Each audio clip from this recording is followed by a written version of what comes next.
اور دریائی سرکنڈوں کی بالی سے بٹی اور پانی سے نم چٹائی بچھی ہو۔ سہ آتشہ لطف وہاں ہوتا ہے جہاں رڑی زمین پہ پرانی بچھی ہوئی ہو، اوپر کوئی سایہ دار درخت اور درخت پہ بیٹے پھینکنے والے پرندے از قسم کوے، چڑیاں، طوطے، چیلے یا چمگادڑ ہوں۔ پرالی میں پسو، جانوروں کی جوئیں، ڈڈل چیونٹے، ککی کیڑیاں بھی موجود ہوں۔ ایسی جگہوں اور استروں بستروں پہ نیند بڑی ڈوب کے آتی ہے۔ کھجل رہا ہے، کروٹوں پہ کروٹ بدل رہا ہے، خراٹے بھی چل رہے ہیں، بڑبڑا بھی رہا ہے، اور گھوڑے گدے بیچے بھی سو رہا ہے۔ وجہ یہ کہ بندہ 100% فطرت کی گود میں آسودہ خاطر ہوتا ہے۔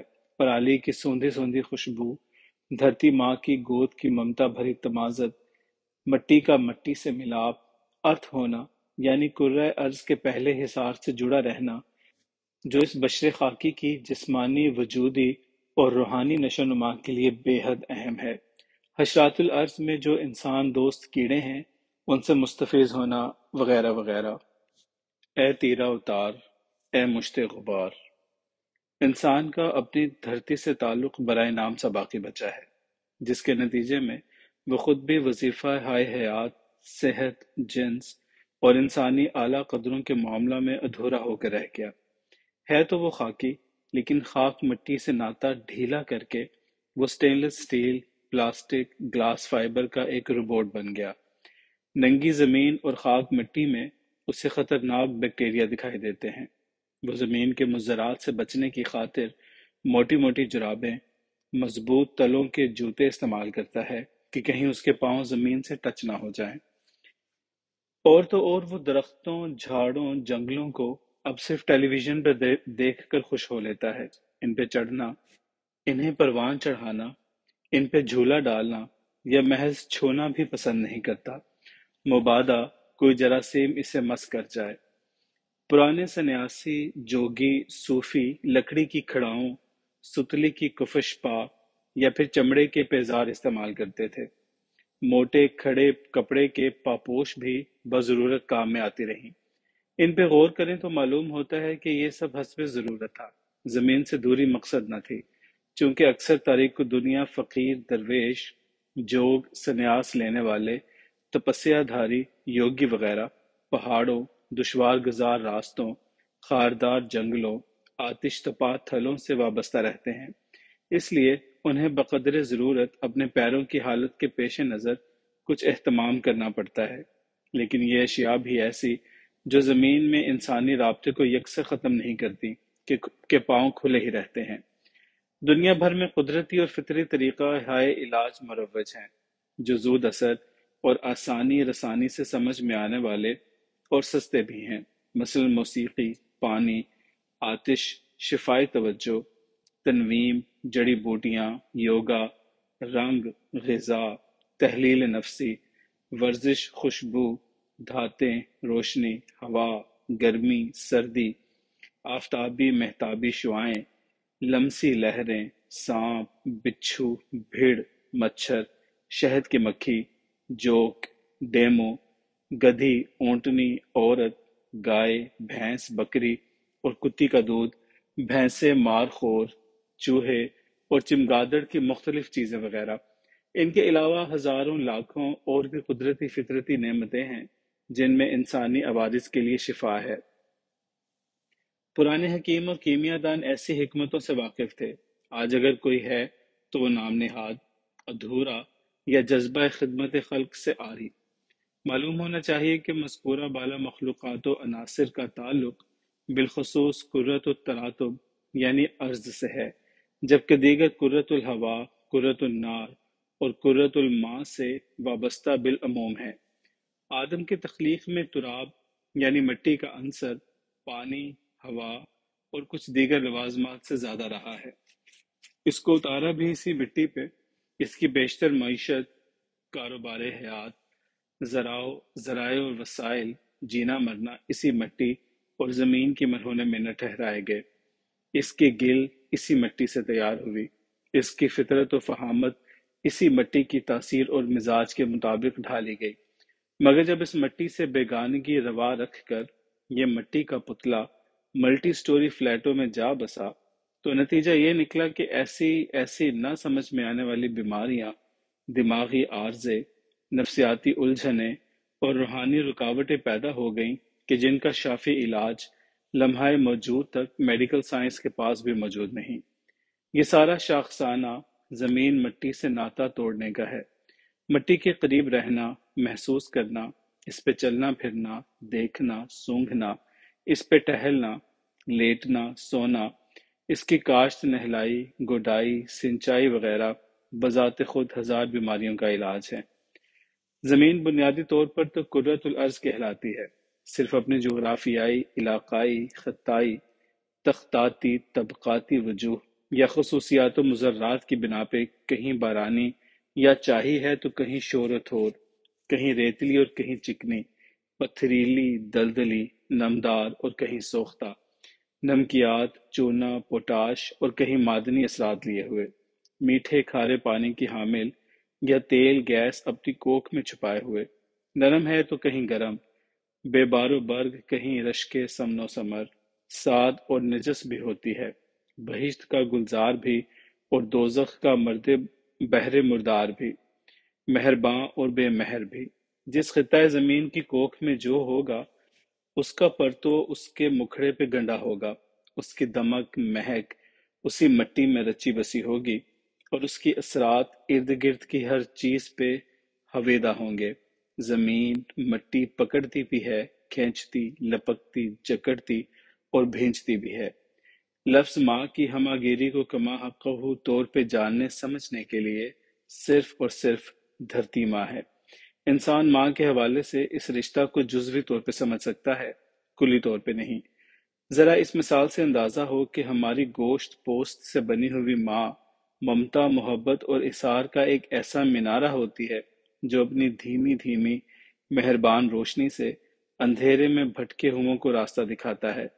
اب غور کریں کہ ایسے کئی کروڑ مینارے یہ دھرتی ماں اپنے سینے پہ اٹھائے رکھتی ہے، اور کبھی کسی سے 9 مہینے پیٹ میں رکھنے، اپنے دودھ کی 32 دھاروں اور گیلی جگہ خود لیٹنے، سوکھی جگہ بچے کو لٹانے کا احسان نہیں دھرتی۔ دنیا کی کوئی ماں مرنے کے بعد اپنے بچے کو جھولی میں نہیں لیتی، بلکہ اپنی جگت ماں دھرتی کی گہری گود میں ڈال دیتی ہے۔ دھرتی بڑی حیا والی ہے کہ ہر ایک کو پردہ دے دے، کروٹ، کھل، بدبو، کراہت اور عیبوں کو ڈھانپ لے، مہان، مہربان اور دھنوان ایسی کہ اس میں ایک دبا دو تو وہ 70 گنا زیادہ برکت ڈال کر واپس لوٹا دے۔ پیاسوں کے لیے ٹھنڈے میٹھے چشمے، ناتوانوں کے لیے اسمار لطیف، خالی شکموں کے لیے رزق ثقیل، زر و جواہر کے انبار، معدنیات و جمادات کے تومار، نباتات کے خزانے، غرض یہ کہ ہزار رخ سے دینے کے بہانے۔